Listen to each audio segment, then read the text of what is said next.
할 수 있는 단어들이 별로 없어요. 그 이유가 뭐냐면은 그 당시에 사도 요한은 반모섬에 유배되어 갇혀 있고 그리스도인들에 대한 대대적인 핍박이 이루어지고 있는 때에 이 편지가 전달되기 위해서는 세상 사람들이 쉽게 그 언어를 이해하지 못하는 그런 표현들이 있어야 되기 때문에 암호화되어 있고 또 여러 가지 상징적인 수사학적인 언어들로 그렇게 기록이 되어 있습니다. 하지만은 당시에 그리스도인이면은 조금 어렵기는 하겠지만은 그 숫자의 비밀과 또 그 내용의 그림에 대한 그런 환상의 내용과 이런 것들이 무엇을 현재 지칭하고 있는지에 대해서는 아마 이해를 했을 것입니다. 그래서 요한계시록은 지금 이 시대를 살아가는 우리들에게 쉽게 이해되어지고 쉽게 읽어지는 성경은 아니다. 왜? 우리는 그 당시의 환란과 여러 가지 횡령했던 언어들과 그런 숫자의 비밀들을 알고 있는 시대가 아니기 때문에 다소 해석을 하는데 어려움은 있을 것이다 라는 것을 전제로 말씀을 드리고, 그렇기 때문에 더욱더 어렵고 답답하지만은 집중해야 될 이유가 있다는 것을 말씀을 드립니다. 성경에서는 지금 우리가 살아가는 시대를 마지막 때, 종말의 때라고 합니다. 하나님께서 이 세상을 시작을 하셨고 그 시간이 쭉 그 역사적인 시간을 쭉 흘러왔잖아요. 흘러와서 그 시간의 마침표가 거의 이루어질 아주 짧은 시간이 남아있다는 것을 종말의 때라고 말하는 것입니다. 그래서 하나님이 시작하신 시간의 때를 이제는 그 마침의 종지부를 찍어야 할 때가 곧 도래했다. 그래서 종말의 때, 마지막 때, 역사의 마지막 끝단, 이렇게 설명을 할 수가 있어요. 성경에서는 이 종말의 때에 대해서 이루어질 일에 대해서 몇 번 예언을 했습니다. 창세기를 읽어보면은 노아의 홍수 사건이 나오지 않습니까?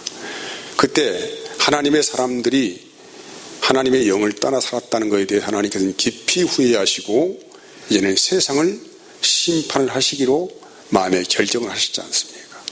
그래서 40주 40야에 엄청난 비를 내리셨어요. 땅에 있는 샘이 터졌습니다. 온 천지가 완전히 물에 잠기게 되었고 다 죽게 되었는데, 그 당시에 하나님의 말씀을 믿음으로 받아서 반응하며 방주를 지었던 노아 가족만 살아나게 되었더라. 중요한 메시지는 다 하나님의 말씀을 별로 관심이 없게 생각을 했고 자신들이 원하는 일을 하다가 그 즐거움에 빠져서 살아갈 때에 노아만 하나님의 은혜를 입은 사람이 되었다라는 말씀을 하면서 반드시 마지막 때가 있음을 말씀하고 있다는 것입니다. 두 번째 사건은 소돔과 고모라 땅에 내린 우박 같은 유황불 심판이에요. 하나님이 그 땅을 보기에 죄악이 관영하여서 더 이상 보기가 어렵다는 것이죠. 하지만 그 땅에는 누가 살고 있었습니까? 아브라함의 조카인 의인 롯이 그 땅에 살고 있었다는 것입니다. 하나님께서 불과 유황불로 그 도시를 완전히 전멸해버릴 때에 약속의 자녀인 의인 롯의 가족만 하나님께서 천사를 보내가지고 급히 산으로 피신나게 하셔서 그들의 생명을 보존을 하신 일에 대해서, 역시 심판에 대해서, 마지막 심판에 대해서 미리 예고하신 그림자적인 상징적인 은혜를 우리에게 말씀하고 있습니다. 노아의 방주, 롯의 가족이 피한 산, 이 모든 단어가 지칭하는 한 가지의 방향은 예수 그리스도 안에서만이 그들이 구원을 얻게 된다는 것을 계시하고 있는 말씀이라고 할 수가 있고, 또한 마태복음 24장을 읽어보면은 예수님께서 직접 오셔가지고 마지막 때에는 어떠한 일이 일어날 것이라는 것인가에 대해서 잘 말씀하고 있어요. 24장 5절 14절까지 말씀 보면은 많은 사람이 내 이름으로 와서 이르되 나는 그리스도라 하여 많은 사람을 미혹하리라. 이 마지막 때에는 자기가 자칭 메시아라고 나서는 사람들이 많아질 것이다. 그래서 사람들을 미혹할 것이다. 그리고 난리와 난리 소문을 듣겠으나 너희는 삼가 두려워하지 말라. 이런 일은 있어야 하되 아직 끝은 아니라는 것입니다. 아직 끝은 아니에요. 첫째 무슨 전쟁이 일어나고 아주 엄청난 아무튼 고난의 시간들이 지금도 연속되고 있는데 아직은 끝이 아니다.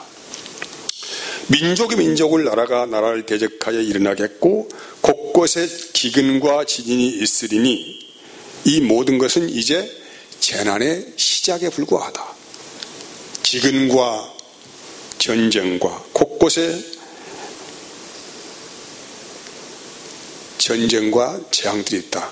그래서 그러함에도 불구하고 아직은 이제 시작에 불과하다.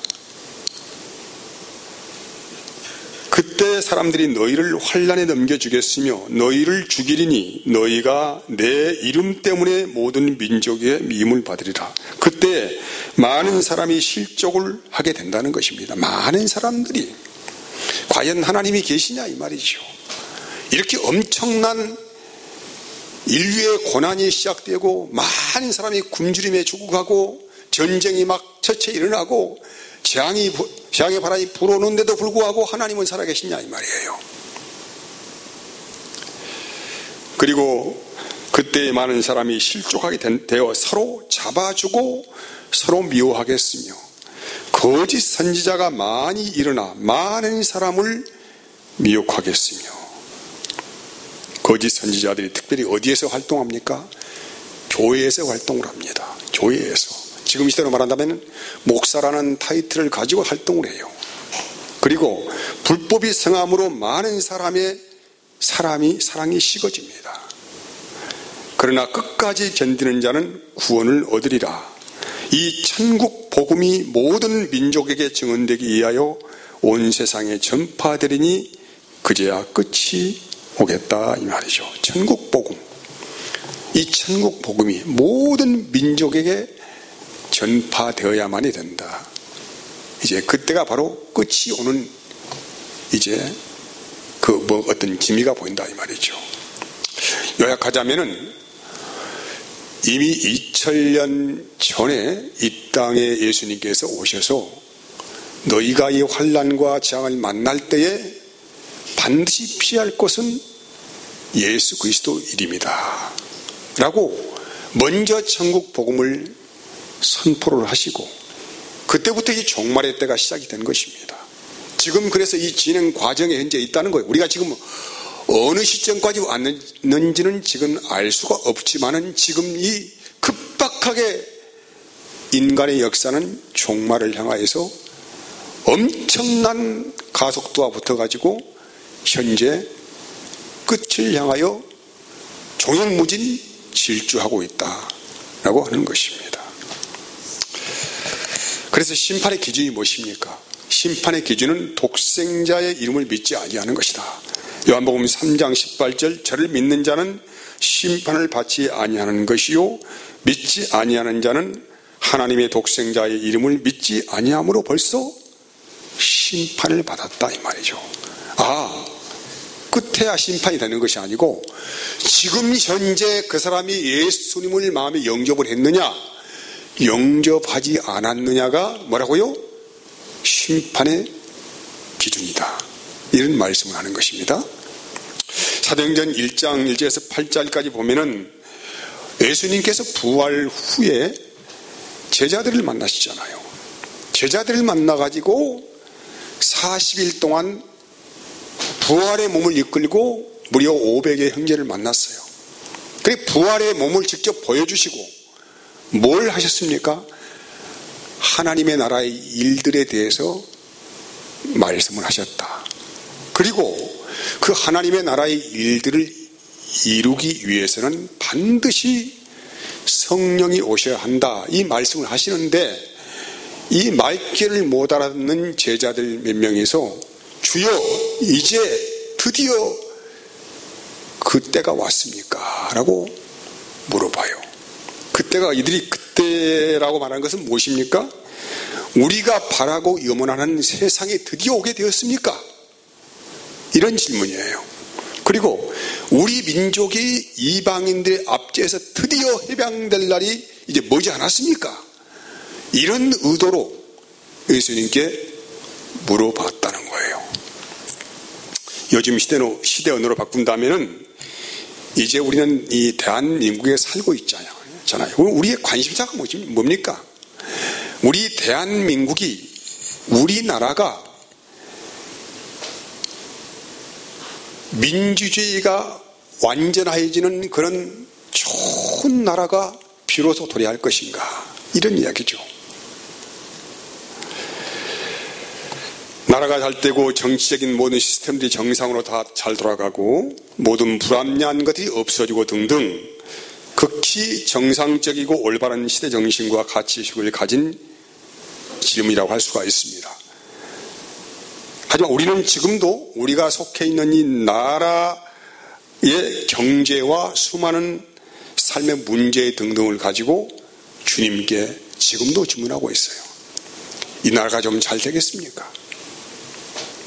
내 인생살이가 좀 어떻게 잘 좋은 방향으로 변화되겠습니까? 이런 질문을 지금도 이 속없는 제자들처럼 하고 있다는 거예요. 이게 왜 문제가 됩니까? 당시에 그리스도인들에게 환난의 바람이 불어보고 있어요. 수많은 사람들이 엄청난 고난 앞에 몰려 들어갔습니다. 그럼에도 자기 일신의 양면을 기원하는 일에 대해서 관심만 가지고 살고 있었던 이들의 모습 자체는 우스운 꼴이 아닙니까? 그러면 예수님께서 뭐라고 합니까? 그때와 시기는 너희가 알 바가 아니다. 다만 너희는 예루살렘을 떠나지 말아라. 그러면은 얼마 가지 않아서 내가 약속한 성령을 받게 될 것이다. 그 성령을 받게 되면은 너희는 그때부터 너희가 현재 있고 여기에 있는 지금 서 있는 이 자리 예루살렘에서 시작해서 유다와 사마리아 땅 끝까지 너희들은 내 증인된 삶을 살아라 라고 부탁하셨어요. 여러분, 이 마지막 수 때에 가장 긴박한 일이 무엇이겠습니까? 어느 일보다 가장 먼저 해야 될 일이 뭐겠습니까? 여러분 자신들은 뭐라고 생각합니까?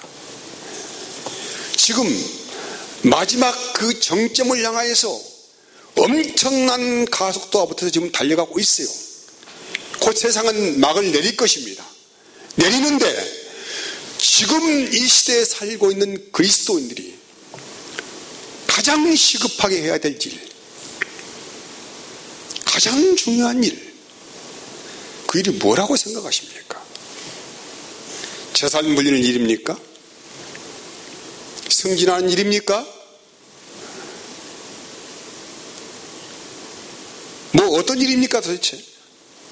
새로운 사업을 계획하는 일입니까? 물론 다 중요한 일이에요. 우리의 삶에 필요한 것들입니다. 하지만 이 모든 것은 부수적인 내용들이고, 우리가 그리스도인의 양심을 가지고 있다고 한다면 이 긴박한 때에 가장 시급한 일이 뭐냐, 이 말이에요. 이 질문을 현재 요한계시록은 우리가 하고 있다, 이 말이에요.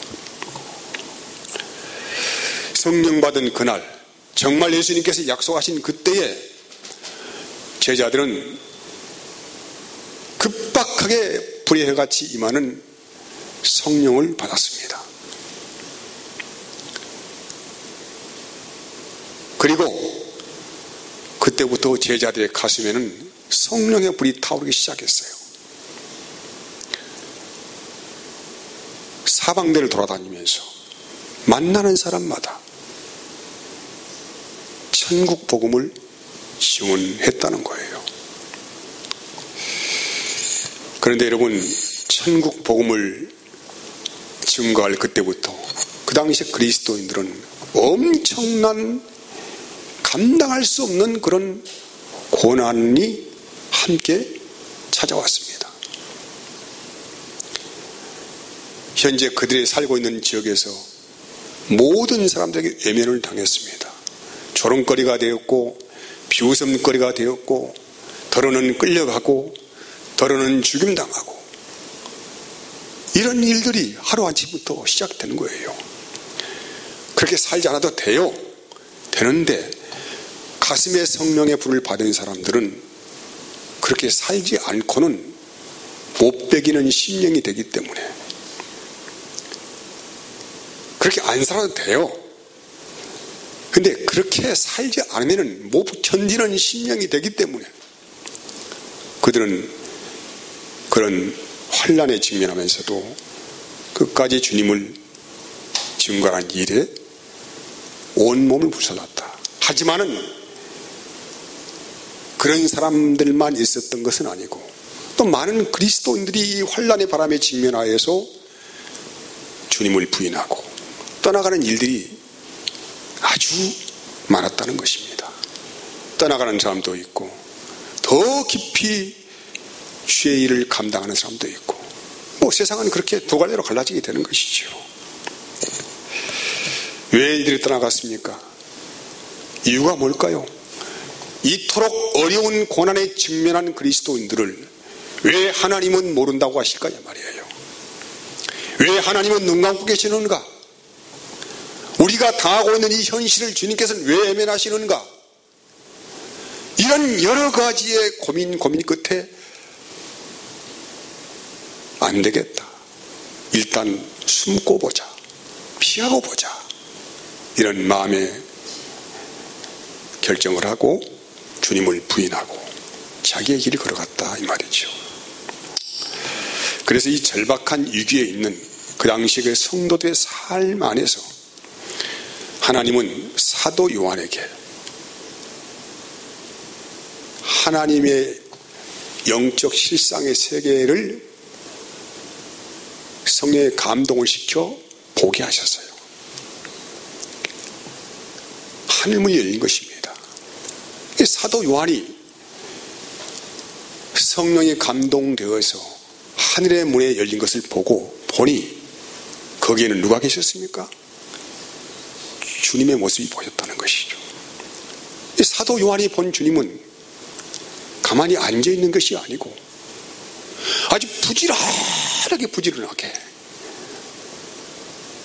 교회들을 살펴보고 오셨어요. 그분은 정말로 졸지도 아니하시고 주무시지도 아니하시고 주님의 몸된 교회들을 살펴보시면서 내가 잘 알고 있다. 너희가 현재 당하고 있는 여러 가지 일들에 내가 너무 잘 알고 있다. 누가 배반한지도 알고 있다. 근데 그분이 어떤 분이십니까? 그냥 그리스도가 아니죠. 그분의 모습은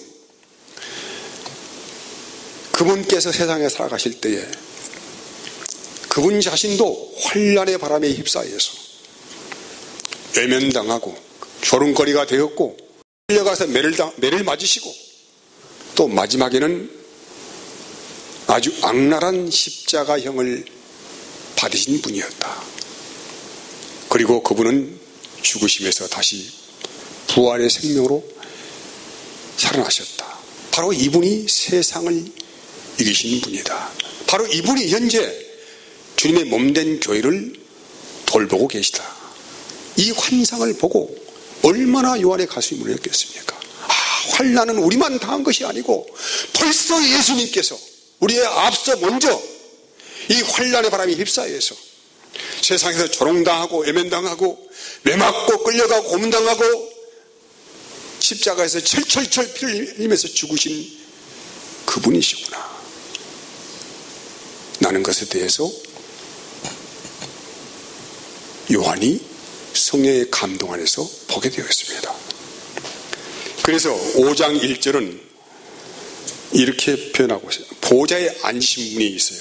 보좌에 앉으신 분이야 우리가 삼위일체로 말하면 성부 하나님이시죠.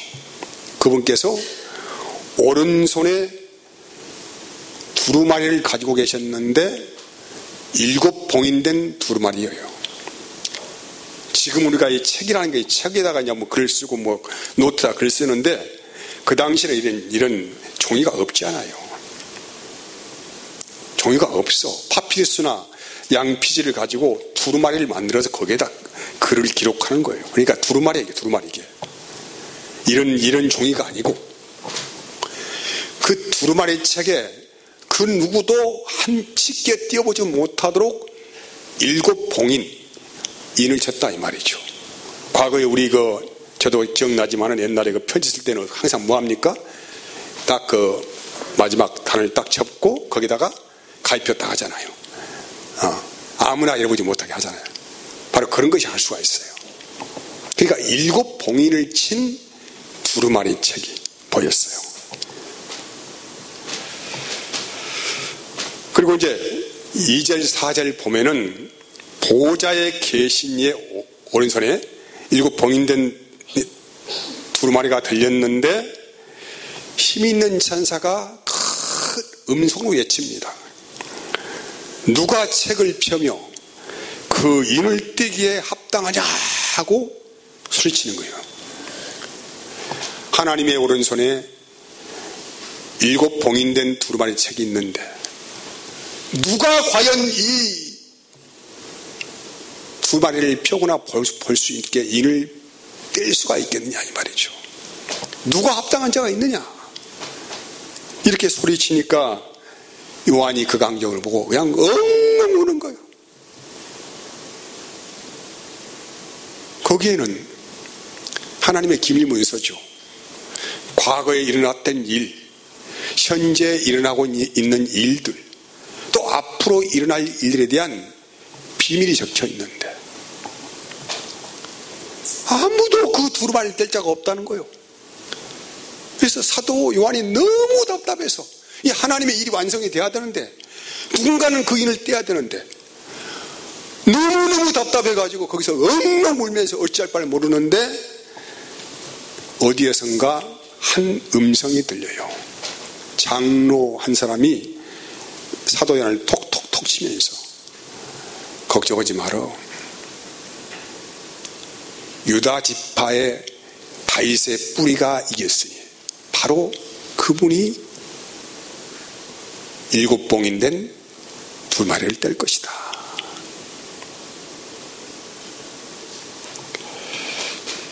그 말 딱 듣고 보니까 6절 보면은 과연 그분이 누구인가? 유다 지파의 뿌리로 오신 분이 누구이신가? 유다 지파의 자손이 아닙니다. 뿌리입니다. 혈통으로는 유다 지파의 자손으로 오셨지만은 원래 처음부터 그분은 계신 분이었기 때문에 뿌리예요. 뿌리. 그 뿌리가 누구인가를 가만히 보니까 6절 말씀 보니까 어떻게 기록이 되어 있어요? 어떻게? 내가 보니 보좌와 내 생물과 장로들 사이에 뭐가 있었어요? 한 어린 양이 서 있어요. 어린 양이 서 있었는데 어떤 모습이에요? 어떤 모습? 일찍이 죽음당한 것 같더라. 누구를 말할까요? 어린 양이 서 있는데 그 어린 양의 모습은 일찍이 죽임을 당한 것 같더라. 누굴까요? 예, 그렇죠. 어린 양은 벌써 뭡니까? 예수 그리스도시죠. 근데 그분은 일찍이 죽음당하셨다 이 말이에요.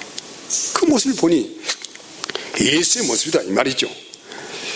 그 십자가에 죽으시고 부활하신 그분이 땅과 하늘의 모든 권세를 가진 분이란 말이죠.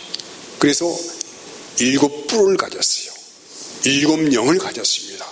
모든 것을 아시고 보시는 분이시고 시작이시고 마지막이시고 완전한 권세를 가진 분이 누구라고요?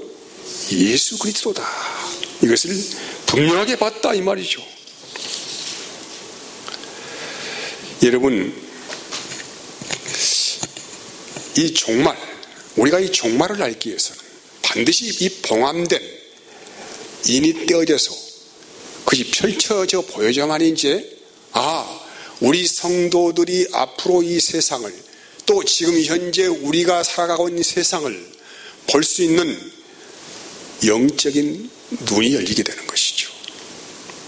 그래서 무슨 일을 당하더라도 이것은 이상한 일이 아니고 당연히 주님께서 두루마리 성경에 기록되어진 말씀이 현재 이루어지고 있다. 이걸 우리가 볼 수 있지 않겠습니까? 그러니까 허튼 길을 갈 수가 없죠. 왜 미리 그걸 다 보여주시고 이러한 일이 너희 인간 역사 안에서 일어나게 될 것이다라는 것을 분명하게 말씀하고 있기 때문에 또 다른 말 할 수가 있겠습니까? 그래서 요한계시록은 우리의 삶의 방향을 분명히 갈 수 있는 아주 중요한 지침석의 역할을 하는 거예요. 그래서 예수 그리스도, 이 어린 양 되신 그분께서 하나님의 오른손에 있는 책을 취하셔가지고 그 인을 떼지 않습니까? 인을 뗄 때마다 뭐가 일어납니까? 그 인동을 뗄 때마다 엄청난 재앙이 쏟아지게 되는 거예요. 엄청난 재앙. 그리고 이제 어린 양이 이 봉인된 두루마리를 취하실 때에 그 주위에 있는 네 생물과 24장로가 어린 양 앞에 엎드려가지고 경배를 합니다. 경배를 하는 거 보니까 그들이 가만히 있는 것이 아니고 그들의 품에는 뭐가 있어요? 뭐가 있어요? 검은 고와 향이 가득한 금대접을 가지고 있더라 이 말이죠. 이제 뭘 가지고 있다고요? 검은 고는 뭡니까? 악기죠, 악기. 지금은 검은 거를 우리가 치는 시대는 아니지만 그 당시에는 중요한 악기였죠. 검은 거를 가슴에 품고 있었고 또 뭘 했다고요? 금 대접을 가지고 있었다. 근데 이것을 검은 거는 말 그대로 찬양을 하기 위한 악기이고 또 금 대접은 뭐라고 표현되고 있습니까? 성도들의 기도다 이렇게 말한 기도. 여러분 그러면 우리가 기도하면은 성도들이 우리 기도한다. 기도의 내용을 우리가 가장 핵심적인 말이 뭡니까? 마지막에 항상 뭐 해요? 뭐예요? 예수의 이름으로 기도한다 그러잖아요. 예수의 이름. 응? 그러니까 요즘에 여러분 어디 가서 공중 기도하다가 마지막에 예수의 이름으로 기도 안 하면 어쩝니까? 저거 이단이다 그러지 않습니까? 근데 반드시 마지막 끝날 때는 예수의 이름으로 기도해야 되는데 지금 뭔가 굉장히 잘못된 게 있다 이 말이죠. 뭐냐면은 그 내용은 자기가 할 말 다 해놓고 마지막에는 뭘 한다고요? 예수의 이름만 붙이면 된다. 이것은 아니라 이 말이야. 이것은 대단히 잘못된 것이다. 아니 자기가 할 말 다 해놓아. 자기가 하고 싶은 거, 이루고 싶은 거, 소망하고 싶은 거 다 해놓고 마지막에 뭐라고요? 예수의 이름을 기도한대요. 그게 맞는 얘기입니까? 틀린 얘기입니까? 그게 여러분 생각하기에 맞는 것 같아요? 그건 아니다 이 말이죠. 여러분 그러면은 예수의 이름으로 기도한다 이 말은 무엇입니까? 여러분 예수님이 단 한 번도 자기 마음대로 자기 뜻대로 세상을 사셨습니까? 그러셨던 분이십니까? 그분이 세상을 사실 때는 항상 누구의 이름으로 사셨어요? 여호와의 이름으로 사셨어요. 여호와 이름으로 살았다는 얘기는 자기의 뜻과 자기의 마음으로 살지 않았다는 얘기죠. 항상 그분의 삶 안에는 아버지의 이름만 나타났다. 그래서 주님께서는 단 한 번도 자기의 소원을 이루기 위한 기도를 하지 않으셨다. 다만 여호와의 이름만 나타나기를 원하셨다. 그래서 겟세마네 기도 여러분 잘 아시잖아요. 마지막 십자가 마지막 정점입니다. 하나님의 언약이 이루어지는 마지막 정점의 기도는 겟세마네 기도예요. 그건 인간의 마음을 초월하여서 주님의 마음으로만 들어갈 수 있는 영적인 세계의 문입니다. 그것이 사람의 마음으로는 그 문을 통과할 수가 없습니다. 그래서 인간의 육신을 가지고 오신 그 그리스도께서 인간의 한계 안에 갇혀서 주여 할 만하시거든 이 잔을 내게 옮겨 주시옵소서. 한 번 기도하니 마음의 결정이 안 되고, 두 번 기도하니 결정이 안 되고, 세 번 기도하니 비로소 마음의 방향을 잡고 주님께서 눈물의 기도를 하시잖아요. 나의 뜻대로 하지 마시고 아버지의 뜻대로 하여 주시옵소서. 이게 예수의 이름의 기도예요. 예수의 이름의 기도라고 하는 것은 우리가 수많은 우리의 인생의 계획이 있고 뭔가 방향이 있어요. 근데 이것이 하나님의 뜻과 부합되지 않는 것에 대해서는 꺾어지고 무너져서 내 육신이 그리스도 안에 복종되어져서 아버지의 뜻대로 우리 인생의 삶이 되어지기를 원합니다. 이것이 예수의 이름으로 하는 기도다 이 말이죠. 그래서 사도행전 4장에 보면은 성령 받은 그 사람들이 기도하잖아요. 그 내용 기도문이 나오지 않습니까? 뭐라고 합니까? 4장 28절에서 31절까지 보면은 하나님의 권능과 뜻대로 이루려고 예정하신 것을 행하려고. 그러니까 그 당시에 핍박을 받고 있는 성도들이 모였어요. 교회로 모여가지고 그들이 기도합니다. 얼마나 어렵겠습니까? 하루하루가 살아가기 막막하잖아요. 이게 그들은 하나님께 기도하지 않으면 안 되는 그런 절대절명의 위기 안에서 그들이 하나님께 기도합니다. 근데 그들의 기도의 내용이 무엇입니까? 하나님의 권능과 뜻대로 이루려고 해요. 응? 이거 다시 바꿔란단 말이에요.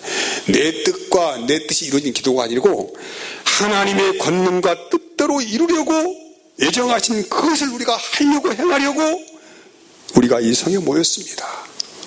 이해하시겠습니까? 응? 오순절날 성령 받은 사람들이 모여가지고 교회로 모여가지고 기도하는 기도의 문이라 이 말이에요. 응?